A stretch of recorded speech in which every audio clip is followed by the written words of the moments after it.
I'm going to wrap it up with one last question for Sure. you. And so I wanted to ask you, what advice do you have for any aspiring creators? I know I've asked you before, Right, but I right. was, Well, you know, I think I gave you the before we talked about just being patient. Yeah. That's a big one. But the more direct piece of advice for young creators, I think, is along with that patience, is you have to make yourself indispensable.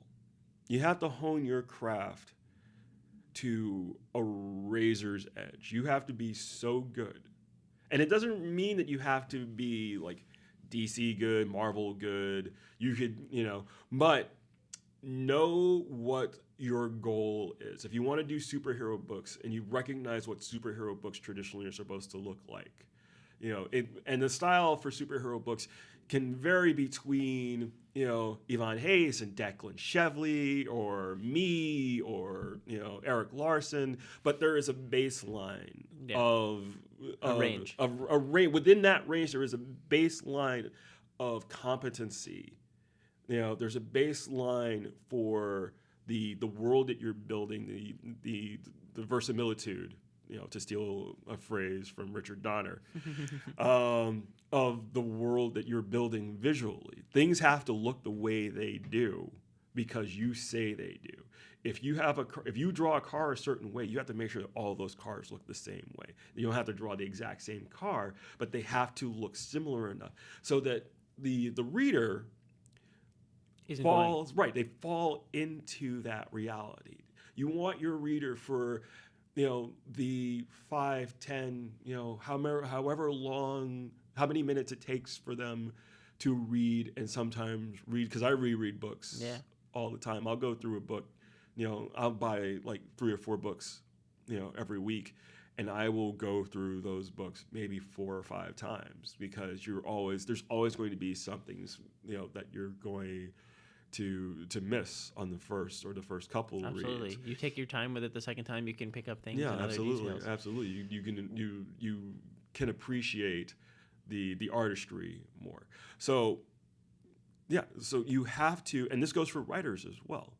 You have to put yourself in a position where they can not afford to not work with you as a creator. And that's the biggest thing. Yeah. And that goes along with your professionalism.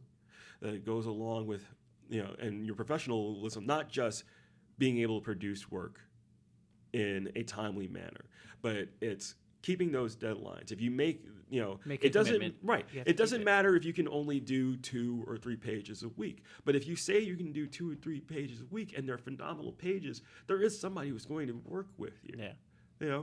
But if you say you can do 2, 3 pages a week and then you don't turn in anything for 6 weeks, it doesn't make you look good. You are, especially with monthly comics, with monthly superhero comics, there is a schedule that has to be kept. Every page that you are not turning in means somebody else is not eating. They're not paying their bills. They're not, feeding. They're not feeding their family. They're not taking care of the things that they need to take care of.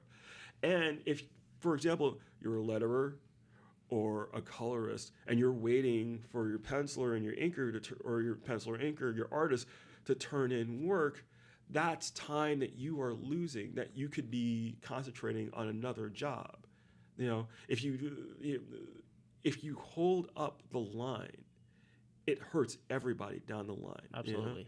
So that's the thing. So you have to put yourself in that position where you are indispensable. That you are indispensable not just in terms of talent but reliability.